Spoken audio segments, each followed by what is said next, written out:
Hey friends, Rachel Alford here from Cozy Nooks Designs, and today we're going to go over how to make the Midnight Moon blanket. The Midnight Moon blanket is a free pattern on my blog, so be sure to check that out so you can see the written instructions as you follow along with this video, and I'll link it here. It is also a Lion Brand yarn kit, so you can get all the yarn needed to make this blanket.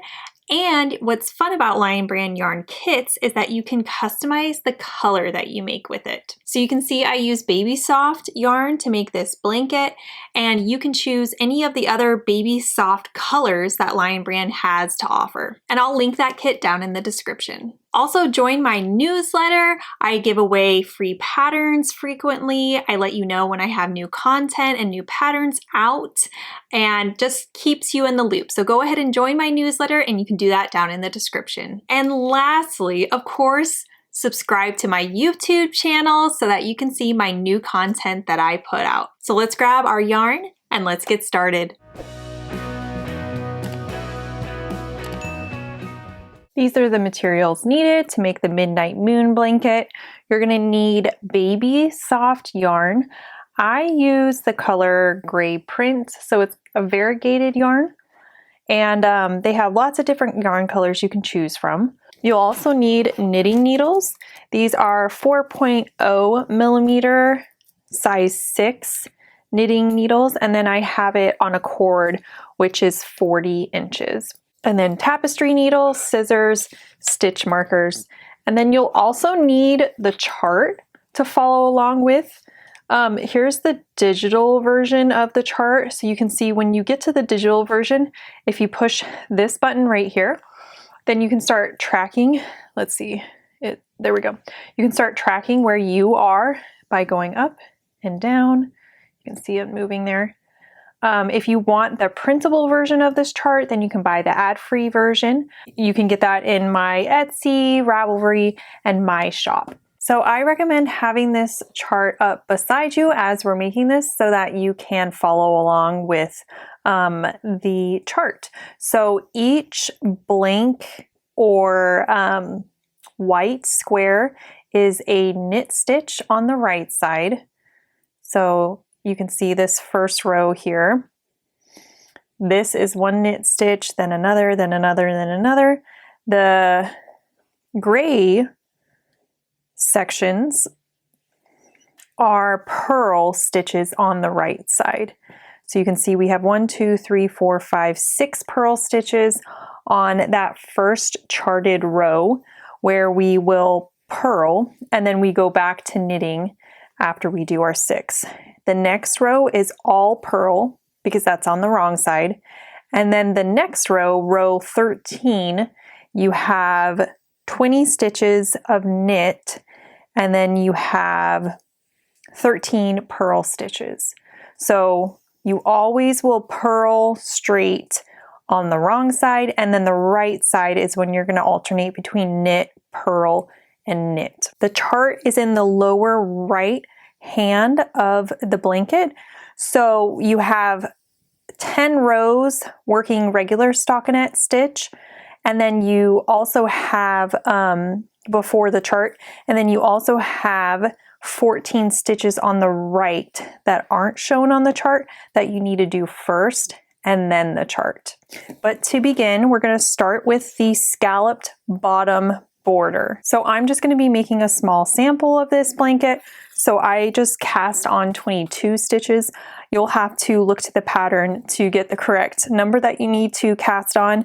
149 is what you're going to need, but make sure you pull up that pattern so that you can confidently make it and follow along that way. So the first row, what we're going to do is we're just going to knit across, and this row doesn't count towards our first rows that happen before the chart happens. So the bottom scalloped border is a separate row count than the main body of the blanket. So the 14 rows, I think it's 14, let me double check. Oh, 10 rows. The 10 rows that happen before the chart worked in stockinette stitch, that is 10 additional rows after we do the scalloped bottom border. So like I said, I'm just doing a small sample. I've only got 22 stitches, but you'll have much more than I do. So there's my first row for the bottom border. The second row is where we're going to start alternating. So we're going to slip the first stitch purlwise like this. And then we're going to purl 4. 1, 2, 3, 4, knit 1, purl 5. 1, 2, 3, 4, 5, and that is the repeat of knit 1, purl 5. You will do that until you have 6 stitches left on your hook. So I just did my first repeat. Let's do it again. Knit 1, purl 5. 1, 2, 3, 4, 5.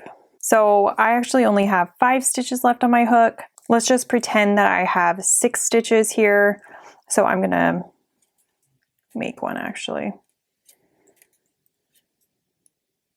Okay, let's say I have 6 stitches just so we can do the repeat easier. So I have 6 stitches left on my hook or left on my needles. So I stop the repeat and then I'm going to knit 1, purl 4, 1, 2, 3, 4, and then I'm going to slip this one, bring my yarn, there we go, slip this one purlwise like this. And that is row 2. So we're going to, for row 3 and 4, we're going to repeat rows 1 and 2. And then rows 5 and 6, we're going to repeat rows 1 and 2 again. So we're going to knit for this next row, and then row 2, we're going to do our slip 1 purl and purl 4, and then the repeat. So what we just did, I'm going to do that off camera, and then let's meet back up for row 7. I'm ready for row 7, but I wanted to show you guys what it looks like where we made these purl bumps and where we will be working them.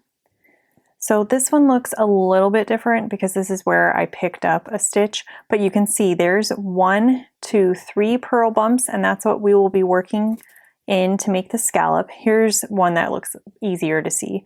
1, 2, 3, and then 1, 2, 3. So let me show you how we do this. We're going to start off by slipping the first one purlwise, knitting 4, 1, 2, 3, 4, and then picking up the purl bumps from lowest row to highest, creating 3 additional stitches. So we're going to go, here's our first one right here. I'm going to pick that up. 1, 2, 3, and then we're going to knit 1 and take that first, or I guess the last stitch I picked up, and bring it over that knit stitch I just made. And then the next stitch needs to go over, and that first stitch, the first purl bump that we picked up, needs to go over. Now we will knit 5. 1, 2, 3, 4, 5. Pick up these purl bumps again. 1, 2, 3. Knit 1. Taking that last bump that we picked up, pulling it over the next one and the first one. Again, knit 5. 1, 2, 3, 4, 5. And I've reached my last purl bumps for this small sample. So I'm going to pick up these 3 knit 1, and then take that stitch and bring it over the knit 1 that I just made. Take this one, bring it over, and this last stitch, or my first stitch that I picked up, bring it over. And then I'm going to knit 4, 1, 2, 3, 4, and slip this last stitch. So you can see how it makes this little scalloped bottom border. So now we're going to continue working up this. After we finish the blanket, we're going to make this on a different set of needles, the scalloped bottom border, and then we're going to Kitchener stitch this to the top of the blanket. So when we get to that portion, I'm not going to show you how to make the scalloped bottom border again. It's the same way that we've just did it, but I will show you how to do the Kitchener stitch, how to graft that in to the top of the blanket. So now for rows 8 through 19, we're just going to knit across. So I'm just working garter stitch by doing these knit stitches. These also are not included in the 10 rows before the chart portion of the blanket. This is still part of the border, this garter stitch border right now. So I'm going to do these rows off camera, and then the row counts start over for the main body. So rows 1 through 10 are where we start doing the stockinette stitch. So I will show you that on row 1. We'll meet back up there at row 1. You can see where I am in the pattern now. I'm ready to do row 1 of the main body. So it says that I need to start by knitting 4. 1, 2, 3, 4. And then I need to place a marker, and this is signifying there's going to be a garter stitch border. So these 4 stitches are always going to be knit even if we're on the purl side. So that's why we're marking that right there. And now I need to knit until the last 4, and then I'm going to place my other marker so that I can have the symmetrical garter stitch border on this side as well. So you can see I chose 2 stitch markers that are the same color, so I can hopefully not get confused, because we are going to be placing 2 other stitch markers that are indicating where the chart begins and ends. So I chose red to show where the garter stitch border is, and then I'll choose different colors for where the chart beginning and end is. So that is how you do row 1 of the main body. I'm going to do rows 2 through 10 off camera. I will show you, since I have such a small sample, when I place my other 2 markers indicating where they are in the chart, I'm probably just going to show you on the actual blanket because there's not much to mark on my small sample, but I will still be able to teach you the principles so that you'll be able to confidently do this on your own. So let's meet back up on row 11. So let's talk about row 11. So my sample size is much shorter than yours is, besides also lengthwise much smaller. I only did 2 rows of the main body instead of the full 10. So yours is going to be longer. So this is my border, and then you're going to have 10 rows worked in stockinette stitch, and then you're going to start the chart section. So you can see I have a little bit of stockinette stitch. You're going to have 10 rows of it. So we have our 2 red stitch markers that mark our garter stitch border, and then we have these 2 markers that are going to mark this section where we're going to follow the chart. Because if you remember, this is how the blanket looks. So we have our border, which is the scalloped portion, and the garter stitch portion. Then we have 10 rows of stockinette stitch, and then we have our chart. So we have our red stitch marker right here that has the garter stitch border, and then we have 10 stitches for a total of 14 stitches before the chart. And then we have a lot of stitches right here, and then 4 stitches for our garter stitch border. So if I was down starting on row 1, I would start off, row 11, I would start off by knitting 4. So knit 4, 1, 2, 3, 4. We've reached our red stitch marker, which indicates the garter stitch border along the edges. And now we're going to do our knit 10. So because we have 14 stitches in B here, we have our 4 stitches for garter stitch border, then our 10 stitches, and then we follow the chart. So I just have 1 stitch in my small sample before I hit my chart. Okay, so I've hit my chart with my blue marker here. And so for row 11, it says that we need to knit 23. If you count these individual boxes that are white, there are 23 white boxes. So I need to knit 23. Let's say I've done my 23. And then it has 1, 2, 3, 4, 5, 6 purls in this gray right here. So I'm going to purl 6. 1, 2, 3, 4, 5, 6. And I've hit my marker, but just for the sake of trying to explain what we're doing, let's pretend like my marker is 1 over. Okay.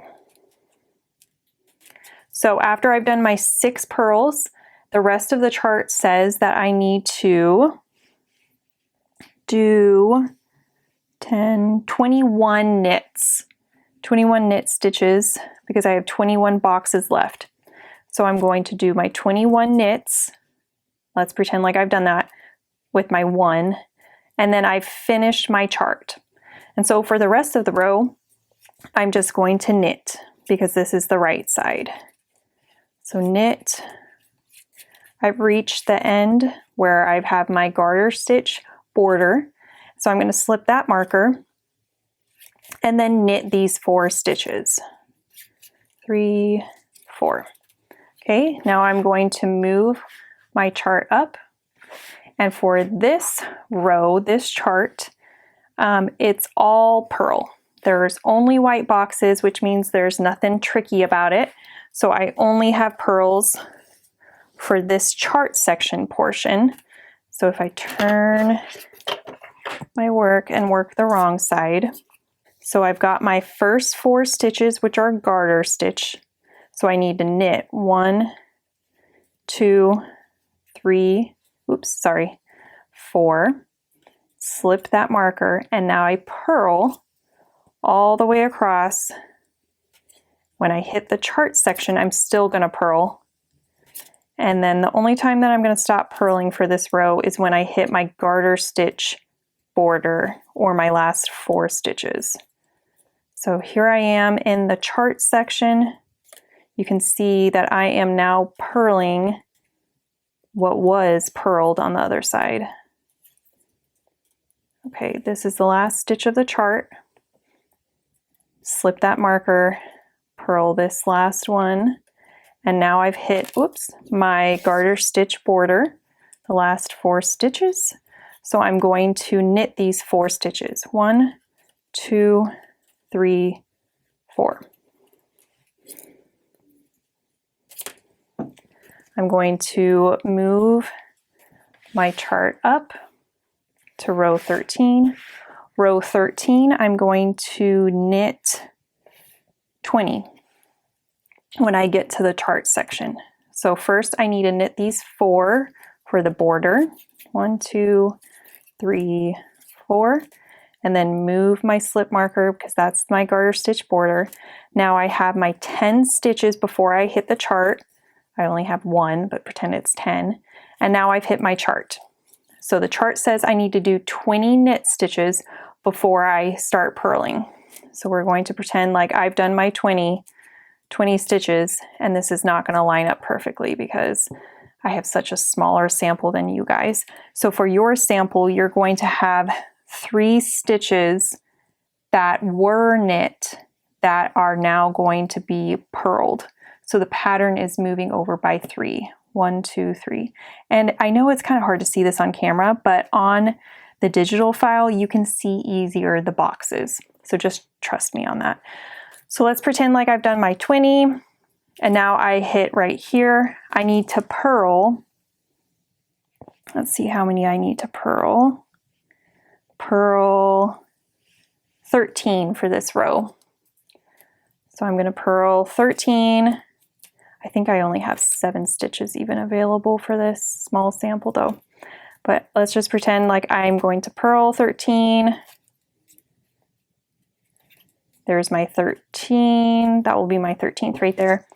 And then to finish off the row, I need to do 17 knit stitches. So here's my 17 knit stitches right there. Boom. That's the end of my chart. And then I'm going to knit for the rest of the blanket until I hit my garter stitch border. Here's my garter stitch border, slip the marker, and knit those 4 stitches. Move my chart up, and now I'm on row 14. This row is all purl. You can see on the wrong side it's always all purl except for the garter stitch border. So let's just talk about row 15. Row 15 has 10, 13. So you're going to do your 4 border stitch, your 10 outside of the chart, and then you're going to do 13 knit, and then you will do 17 purl, and then 15 knit, and that will be the end of the chart, and then knit the rest of that row. So you just keep on following this chart until you hit all the rows. It goes until row 105. You can see that right there. 105 is the last part of this row. So I'm going to do a few off camera. Rows 106 through 200, you're going to do stockinette stitches, and you're going to ignore the chart markers. You can take those off and just have the garter stitch borders. And then rows 201 through 212, you're going to knit and do your garter stitch border. And then we're going to have the scalloped border that we will make separately. We're going to put the blanket stitches on hold, make the scalloped border separately, and then we're going to graft it together. So I am going to do a garter stitch border for the top of this, and then I'm going to make the scalloped border, and we'll meet back up for learning how to do the Kitchener stitch and grafting this together. I have my top border made right here. You can see the wrong side is facing up right now. I have my mini sample blanket. The wrong side is facing up as well. And you can see I have everything scooted down so that I have the needles facing this way, and I'm ready to graft this together. So I did have 2 separate sets of needles so I could make it at the same time, but if you don't have that, you can put these stitches on hold with just by putting an end cap on this and using the needle to make the border, and then just putting the needle back on this side when it's time to graft in, if you don't have 2 sets of needles. All right, so your yarn would not be tied together like this, but I was too quick with my scissors. So pretend like you don't see those tail ends there. All right, so first we need to do our preparation steps to set the Kitchener stitch up so that we can then do it successfully. So first what we need to do is we need to put the tapestry needle, so I cut a long length of yarn, and I have my tapestry needle. It's connected to the back here on the blanket, and then I'm going to put my tapestry needle through the front first stitch as if to purl. So like this is purling, and so I'm going to put it through and keep it on my needle. I'm not going to pull the stitch off or anything. Get that out of the way. There we go. And then I'm going to go through the back first stitch as if to knit. So going through this stitch as if to knit with my tapestry needle, I'm going to pull through. So now we're ready to do our normal Kitchener stitch repeat. And I have a full video tutorial showing more in depth of how to do that, and I'll link it in the description. So if you need a little bit more help, I can show you in that video. But the pattern that you need to remember is knit on, or sorry, knit off. So I put my tapestry needle into this first stitch and I do it as to knit and I take it off. So knit off, purl on. And so I keep that second stitch on my front needle on. Now moving to these two stitches, I then purl off, knit on. And that's the repeat. So you're just going to work that all the way down. We'll do it together again.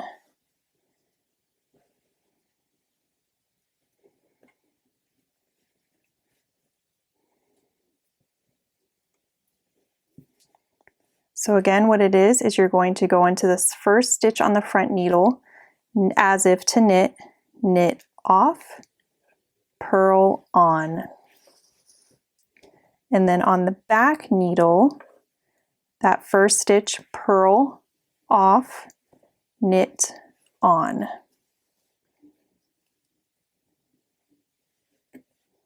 Let's do it again.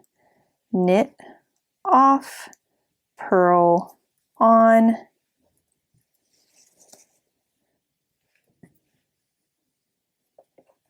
and then purl off, knit on. So you're going to be working these pairs all the way down. I'm going to do the rest off camera and then I'll show you what it looks like at the end. So you can see I have 2 stitches left on each of my needles, so I wanted to do the end with you. So knit off, purl on, purl off, knit on. Now I only have 1 stitch left on each needle, and to finish it off, I'm just going to knit off and purl off. Do that for both of them. There we go. And then I can take it off the needle and pull it through. And that is how you graft in the bottom border to the top of the blanket. You can see if I turn it, once it's blocked, you'll be able to see the scallops better. And then of course the moon if I had made it through all the way. So that is how you make the midnight moon blanket.